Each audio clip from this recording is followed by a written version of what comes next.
क्या बीदर के युवाओं में बेरोजगारी खत्म हो गई है? क्या बीदर के युवाओं में रोजगार प्राप्त करने की लगन बाकी नहीं रही? ऐसा हम इसलिए कह रहे हैं कि ज़कात सेंटर इंडिया यूनिट बीदर की ओर से आज 20 दिसंबर को बीदर के डिसेंट फंक्शन हॉल बीदर में बेरोजगार युवाओं के लिए एक दिवसीय वर्कशॉप रखा गया था, जिसमें बीदर शहर के बेरोजगार युवा शामिल होकर रोजगार प्राप्त करने के बजाय यह युवा कंबल ओढ़कर बिस्तरों में सोते पड़े रह गए। बड़े अफसोस की बात है कि बड़े शहरों में बेरोजगार युवा बसों और ट्रेनों में धक्के खाते हुए रोजगार की तलाश में मारे फिरते हैं, फिर भी उन्हें सही रोजगार या नौकरी नहीं मिल पाती। मगर बीदर में इस तरह का कार्यक्रम आयोजित करके नौकरी देने की कोशिश की गई तो युवा इस वर्कशॉप में नहीं पहुंचे। ऐसे युवाओं के लिए बेरोजगार रहना ही मुकद्दर होता है।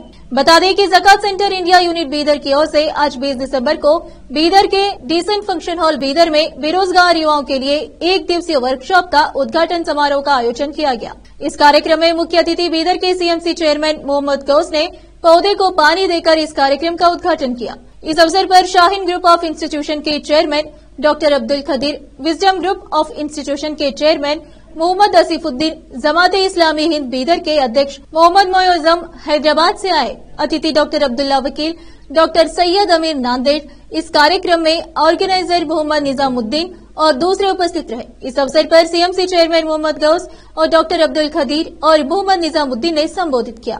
कैमरामैन संतोष के साथ केपी न्यूज के संवाददाता असलम खान की विशेष रिपोर्ट। सबसे पहले अल्लाह ताला का शुक्रिया अदा करता हूँ और इस पर बैठे हुए मेहमानों का, डॉक्टर अब्दुल वकील साहब जो कि हैदराबाद से आए हैं और हमारे सीनियर कायद और बहुत ही अच्छी बीदर को एक तालीम दी है, आसिम भाई और हमारे निजामुद्दीन साहब सदर इस्लामी जमात और हमारे इस फंक्शन हॉल के मालिक और अभी मौलाना बयान किए। मैं तमाम लोगों का डेस्क पे बैठे हुए तमाम लोगों का शुक्रिया अदा करता हूँ और आप लोग यहाँ आए हैं टाइम निकाल कर शर्मा के टाइम, आप लोगों का भी शुक्रिया अदा करता हूँ क्योंकि बात सुनने के लिए आए हैं। इस प्रोग्राम का मसला है जो भी वो बयान करेंगे और इसको अमल करना बहुत ज़रूरी है क्योंकि हालात बड़े संगीन चल रहे हैं। मैं 3-4 दिन से मुझे लोग फ़ोन कर रहे हैं, चेयरमैन साहब फिर कोरोना आ गया है। वो बोला डरने की बात नहीं, अल्लाह की जात है, अल्लाह जितने दिन रखा उतने दिन खा लो, फिर जब जाना है वो तो रुकने वाला नहीं है और कोरोना आने है और कुछ भी आने, जो जिसका रिक्स है वो रुकने वाले है, जिसका रिक्स खत्म वो जाना है। क्योंकि कल ही एक मेरे दोस्त क्लासमेट थे मुंबई के 5-6 दिन पहले मेरे को फ़ोन किए थे, अरे बस में तुम चेयरमैन बन गए, हमारा घर का लाइट नहीं है। चेयरमैन बन गए तो टेंशन ही रख रहे हो, आपका अब भाड़ा पे मैं 2 घंटे में भेज देता हूँ, तुम उनके पास लाइट भेज दे। मैं कल सुबह नींद में सो कर उठ के फ़ोन ऐसा चालू करते, वो बच्चा नाम भी नहीं डाला, फ़ोन डाला, बचत होती है उसको बिल्कुल उसके बारे में ताख़िर नहीं करना चाहिए। जो भी हो सकता है इस काम में लगाना ज़रूरी है क्योंकि हालात ऐसे आ गए हैं। और मैं कोविड जब आया 3 साल के बाद देखो अल्हम्दुलिल्लाह मुसलमानों की कितनी भी तारीफ करें तो कम है क्योंकि मैं डेली 5-10 फंक्शंस अटेंड करता हूँ। अल्हम्दुलिल्लाह कोई चीज़ में कंप्रोमाइज़ नहीं करे मुसलमान, क्योंकि तालीम के शोबे में मेरे खुद के 3 बच्चे डॉक्टर, ये अल्लाह का करम है। और मैं कई मुस्लिम बच्चों को देख रहा हूँ इतना अच्छा तालीम ये कर रहे हैं कि उसका अंदाज़ा नहीं लगा सकता। तो वैसे ही हमको हर चीज़ में बढ़ के आगे आना है और आप हम मिल के एक बीदर को भी एक अच्छी तरह से बनाना है। अल्हम्दुलिल्लाह मेरी भी ख्वाहिश है कि बीदर में एक डेवलपमेंट अच्छी तरह से हो, आप लोगों की दुआएं रहें इंशाअल्लाह। इतना कहते हुए बात हम भी तिजारत करते थे तो आज हम तिजारत में आगे बढ़े, तिजारत को कैसे हम फ़रोग़ दें। अगर हम पहले से कोई छोटा मोटा तिजारत है, हमारे पास कारोबार है, तो उसको और कैसे फैलाएं। अभी गुज़िश्ता इतवार को यहाँ रिफा चैम्बर्स ऑफ कॉमर्स की तरफ से एक बहुत ज़बरदस्त बिजनेस मीट हुआ, उसमें ये लोग नौजवानों को और ताजर हजरात खामोश होकर बैठ न जाए, ठीक है अच्छा चल रहा है, मुझे क्या है, लेकिन इस कारोबार को और आगे बढ़ाना है। अब यहाँ तो ऐसे का नौजवान जो अभी कारोबार नहीं कर रहे हैं, जिनको कारोबार की ज़रूरत है, उनको तो ट्रेनिंग दी जा रही है कि आप कारोबार कैसे शुरू करें।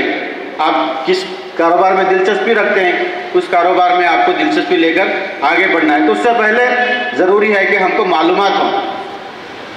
हज़रत उमर रज़ियल्लाहु ताला अन्हु के दौर खिलाफत में उमर रज़ियल्लाहु ताला अन्हु का कोड़ा बहुत मशहूर है। कोई अगर किसी के अंदर खामी देखते हैं उमर रज़ियल्लाहु ताला अन्हु, तो कहते हैं मैं कोड़े से तुझे सीधा कर दूंगा। तो जब भी बाज़ार में वो निकलते, बाज़ार में देखते कि लोग तिजारत कर रहे हैं, कारोबार कर रहे हैं, और कोई सही ढंग से कारोबार नहीं करते, तो उनको कहते कि तुम पहले कारोबार की जो मालूमात हैं वो मालूमात हासिल कर फिर बाज़ार में आओ। अगर बगैर मालूमात के कारोबार में आएगा मैं तुमको कोड़े लगाऊंगा। तो कारोबार के लिए ज़रूरी है कि हम उसकी मालूमात हासिल करें, कौन सा कारोबार हमारे लिए फ़ायदेमंद है और मुझे किस में दिलचस्पी है, मैं कौन सा कारोबार कर सकता हूँ। तो ये कारोबार के लिए दिलचस्पी भी ज़रूरी है, उसकी मालूमात भी ज़रूरी है। और आप सख्ती से, हज़रत उमर रज़ियल्लाहु ताला अन्हु सख्ती से मना करते कि जब तक तुम कारोबार की मालूमात हासिल ना करें तब तक बाज़ार में नहीं आना। ये कारोबार के लिए ज़रूरी है। आज हम बहुत आसान समझ रहे हैं, कुछ पैसा आ गया चलो कारोबार कर लेंगे। पैसे के साथ साथ उस कारोबार की मालूमात भी ज़रूरी है, उसके अंदर कैसे माल लगाया जाए, कैसे उसको बेचा जाए, ये सारी चीज़ें मालूमात होना। और सबसे अहम चीज़ हलाल हराम की तमीज़ मालूम होना, कौन सा कारोबार जायज़ है, कौन सा कारोबार नाजायज़ है, इसकी भी तमीज़ होना है।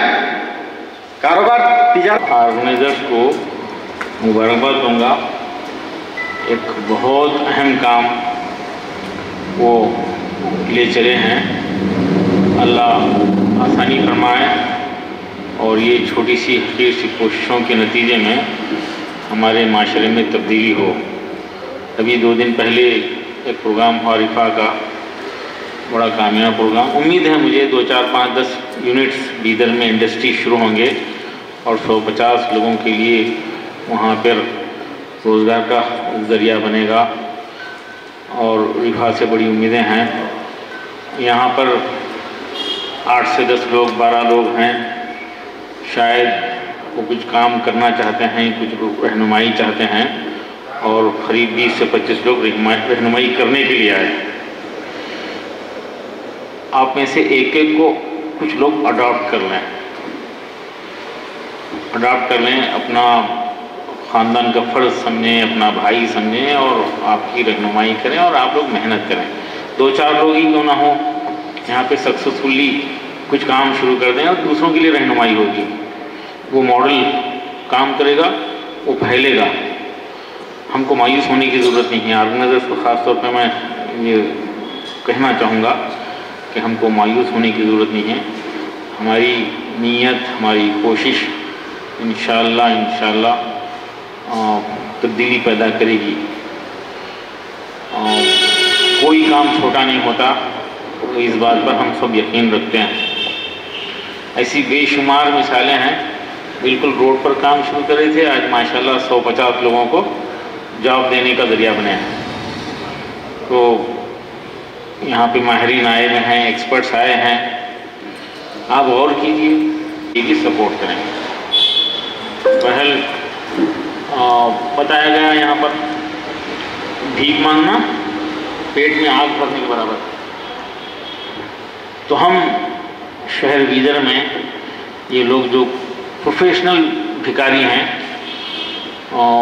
उनको रहनुमाई करेंगे, उनसे रिक्वेस्ट करेंगे, उनको मुतबादिल पेश करेंगे, उनको मेहनत की तरफ राग़िब करेंगे। देखिए, अगर हम मेहनत करने के लिए तैयार हो गए, रास्ते निकलना शुरू हो जाएंगे, अपना लाइफ स्टाइल ठीक कर लिए, रास्ते निकलेंगे। बुराइयों से, गुटखे से, शराब से, सुस्ती से, काहिली से बचना शुरू करेंगे, रास्ते निकलना शुरू हो जाएंगे। और नीयत अच्छी हो, हम धोखा नहीं देंगे अपने कारोबार में, कम नहीं तोलेंगे, झूठ नहीं बोलेंगे, समझिए फिर बरकत ही बरकत शुरू होगा। गैर ज़रूरी झूठ बचता है क्या, 2 रुपये बच रहे हैं, पुराने डायलॉग बिला वजह बोल रहे हैं, झूठ है, क्यों बोलना भाई। तो हेल नेक नियति से काम कीजिए।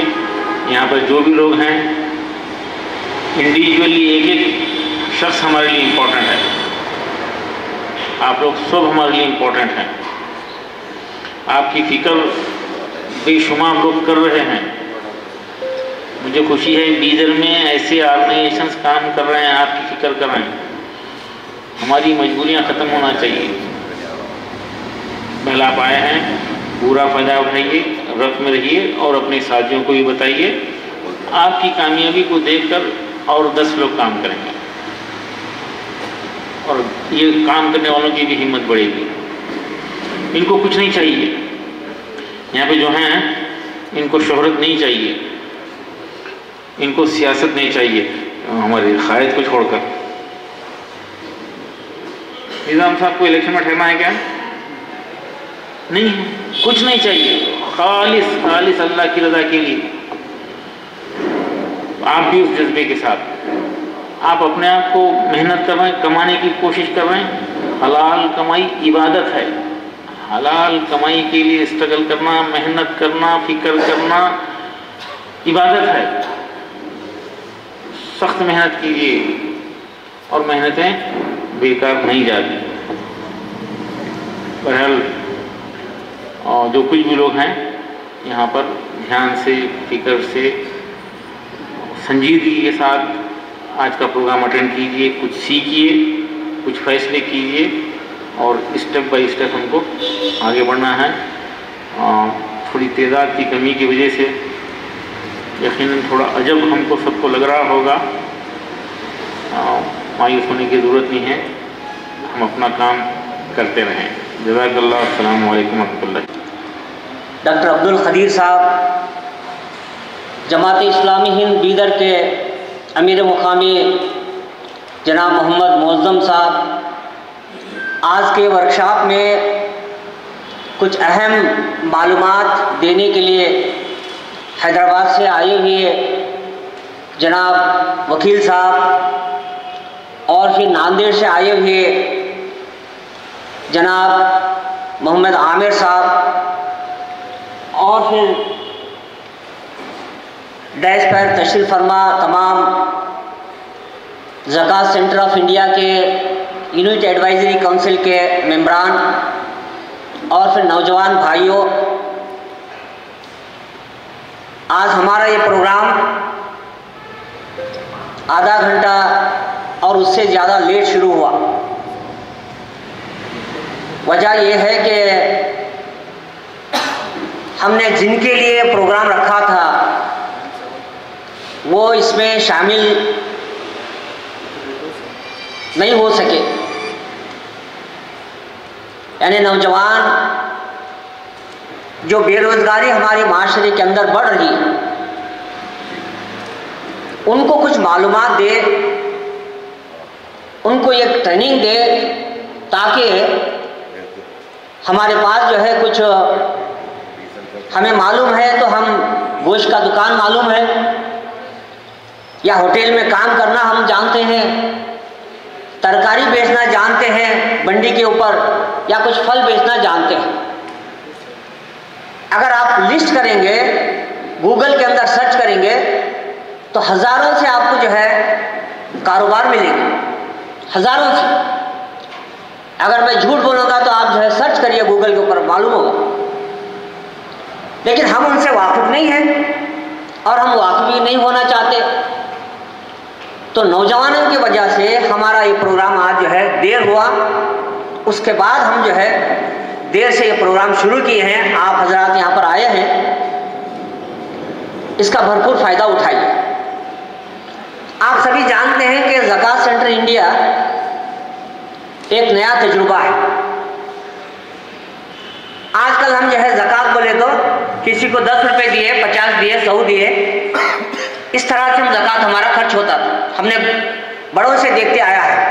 या कोई जो है कुछ कपड़े दे दिया या कुछ जो है कुछ तो पैंट शर्ट दे दिया, कुछ औरतों के कपड़े दे दिया, हम समझा कि जो हमने ज़कात अदा किया। उससे ना जो है गरीब उसकी हालत बदल रही है, ना गरीबी हमारे माशरे के अंदर जो है वो ख़त्म हो रही है और बढ़ते जा रही गरीबी। सहूलत तो सब दे रहे, हुकूमतें भी सहूलत दे रही माइनॉरिटीज़ के लिए, और अमीर लोग भी जो अपने ज़कात से जो है मदद कर रहे हैं। लेकिन हम गलती कहाँ कर रहे हैं, उनको कुछ अपने पैर पर ठहरने के लिए हम जो कोशिश नहीं कर। रसूलुल्लाह सल्लल्लाहु अलैहि वसल्लम फरमाते हैं कि उनको, गरीबों को तुम मछली मत दो, मछली पकड़ना सिखा। अगर मछली पकड़ना अगर सीखेगा वो रोज जो है कमाई करेगा। अगर कोई मेरे को अगर मछली दे दिया, मैं खा लिया, खत्म हो गए। रसूलुल्लाह सल्लल्लाहु अलैहि वसल्लम ये गरीबी से पनाह मांगते थे अल्लाह ताला से। आप गरीबी से, मुखरी से, किल्लत से और फिर जो है बदनामी से, ये तीन चीजों से अल्लाह के रसूल सल्लल्लाहु अलैहि वसल्लम ने अल्लाह से पनाह मांगते थे। कितनी खराब चीज है कि जो है हम हाथ मांगे और फिर देने वाले न बने। तो ये प्रोग्राम आपको जो है देने वाला बनाना चाहता है। आप लेने वाले न बने, लेकिन आप देने वाले बने। इसके लिए हमारे पास ये सिस्टम यह है कि ये ऑल इंडिया ट्रस्ट है, बीदर का ट्रस्ट नहीं है। ये पूरी मुल्क के अंदर जो है ये ट्रस्टशिप जो है आपको 10-12 जो है ऐसे यूनिट्स दिखेंगे आपको। हमने मेहनत कर यहाँ पे एक यूनिट कायम किया। पूरे मुल्क के अंदर 12 यूनिटों में जो एक बीदर का एक यूनिट है। और हमने कोशिश की है, हमारे ये यूनिट एडवाइजरी काउंसिल के मेंबरान के कोशिश की वजह से हमारे बार जो है 1 साल के बाद जो है 31 लाख जो है हमारे पास ज़कात कलेक्शन हुआ। 31 लाख। हालांकि हमारा काम जो है अभी नुमाया नहीं था, लोग हमें नहीं पहचानते थे, हमारा काम को नहीं जानते थे। उसके बावजूद भी हमारे मेंबरान की कोशिश की वजह से 31 लाख हमने कलेक्शन किया। हम कलेक्शन को जो है इस तरह से खर्चा करेंगे कि हम 4 कैटेगरी में जो हम पैसा खर्च करते। हम सिर्फ जो है गरीबों को पैसा नहीं बांटते, हम जो है उनको अपने पैर पर ठहरने के लिए उनको मदद करते। बेरोजगार है तो उसको अगर जो है कुछ मशीनरी की ज़रूरत है, अगर कुछ उसको ठेला बंडी की ज़रूरत है, या औरत है उसको जो है अगर वो गारमेंट जो है शॉप डालना चाहती है, कपड़े बेचना चाहती है, या और कोई जो है कुछ ज़रूरत है, तो हम उसको ज़रूरत को पूरा कर कर अपने पैर पर ठहरा करने के लिए हम कोशिश करें। 100-200 रुपये हम जो नहीं देंगे, हम 1000-2000 रुपये हम नहीं देंगे। तो आज का प्रोग्राम वही है कि आप लोग जो है कुछ कारोबार शुरू कर कर अपने पैर पर ठहर जाए। अपने पैर पर ठहरेंगे तो फिर जो अपनी फैमिली जो है खुद मुख्तार होगी। किसी को आपको जो है किसी के सामने हाथ फैलाने की ज़रूरत नहीं होगी। ये हम लोग जो है बनाना चाहते हैं। हमारा ज़कात का मैक्सिमम पैसा इसी काम के लिए जो खर्च होता है, आपके कारोबार में लगाने के लिए, आपको मदद करने के लिए 45% जो है हमारा बजट जो है उसी के लिए खर्च होता है। और दूसरे नंबर पर है स्कॉलरशिप के लिए हम पैसा खर्च करते हैं। 20,000, 25,000 एक बच्चे को हम जो स्कॉलरशिप दे रहे हैं। वो मेडिकल पढ़ने वाले, इंजीनियरिंग पढ़ने वाले, अपनी गरीबी की वजह से जो है वो होनहार बच्चे जो है नहीं पढ़ सक रहे, तो हम उनको ढूंढ कर उनको हम मदद कर रहे हैं। तकरीबन जो है 35 बच्चों को जो है ये साल हमने 25-25 हज़ार रुपये जो हम स्कॉलरशिप दिए, 20,000 हमने स्कॉलरशिप दिए। वो अपने फीस देकर जो आज बच्चे पढ़ रहे हैं। अगर ये बच्चे कल मेडिकल पास होकर इंजीनियरिंग कर कर आगे जो है एक अच्छे डॉक्टर बनेंगे, मिल्लत का जो है वो सरमाया बनेंगे, एक अच्छा इंजीनियर बनेंगे, एक अच्छे जो है बीएड पास कर कर अच्छा टीचर बनेंगे, और वो जो है फार्मेसी कर कर जो है अच्छा वो फार्मेसी का जो है काम में आगे बढ़ेंगे। हमने 35 बच्चों को जो है 20,000, 25,000 हमने उनको मदद दी। फिर तीसरा नंबर है हम कुछ 61 जो है बेवाओं को महाना जो है 1,000 रुपये हम जब पेंशन दें। हमारे पास एप्लीकेशन 2,000 के ऊपर जो एप्लीकेशन आए, बेवाएँ हर घर में बेवा है। हमने इंक्वायरी कर कर जो बहुत ही मुस्तहक है, जिनके कोई देखने वाला नहीं है, न बच्चे हैं न उनके जो है देखने वाला शोहर है, वही सब को हम जो है 61 जो है खवातीन को, बेवाओं को हम हर महीना जो है उनके अकाउंट को जमा हो जाता, पैसे भी दे देते हैं, बैंक के जरिए से वो अमाउंट जो है ट्रांसफर हो जाता। कौन सा भी पैसा जो है पैसा नहीं देते, वो उनको चेक थ्रू जो है हम इश्यू कर देते हैं। फिर चौथा है इमरजेंसी फंड भी थोड़ा हम रखें, एक 5%। कोई बीमार होता, अर्जेंट ज़रूरी होती है उसको, कोई कैंसर का पेशेंट होता, कोई किडनी का पेशेंट होता, और कोई जो है मरीज़ होता है, कोई उसको इलाज के लिए पैसा नहीं है, उस सूरत में हम जो है वो उसको भी कोशिश कर जो है, लेकिन इसके लिए हम जो पैसा थोड़ा रखते हैं, क्योंकि माशरे में ये बीमारी के लिए जो लोग देने वाले होते हैं, तो हम थोड़ा बहुत जो है 5% उसको भी हम जो है इमरजेंसी के लिए खर्च करते हैं। एक हमारे पास एक प्रोविजन ये भी है, क्राउड फंडिंग भी है। अगर कोई किसी को ज़रूरत है तो अगर हम उसको ऑनलाइन अगर जो है डिमांड करेंगे तो लोग जो है क्राउड फंडिंग के ज़रिए से भी हमारे को पैसा दे सकते हैं और उनको हम मदद कर सकते हैं। बहुत सारे बोलते हैं नहीं हमारा फ़ोटो मत डालो, हमारे को ऑनलाइन में मत भेजो बोले तो हम लोग से उनको नहीं करते। तो इस तरह से ज़कात सेंटर इंडिया ये पैसा कलेक्शन कर गरीबों में जो है इस तरह से काम करते हैं। आज का ये प्रोग्राम वही आपके कुछ बताने के वास्ते जो हैदराबाद से हमारे वकील साहब आए, एक नांदेड़ से आए हैं। आपको जो है कुछ नोट पैड भी दिया जा रहा है, उसको नोट करते जाइए।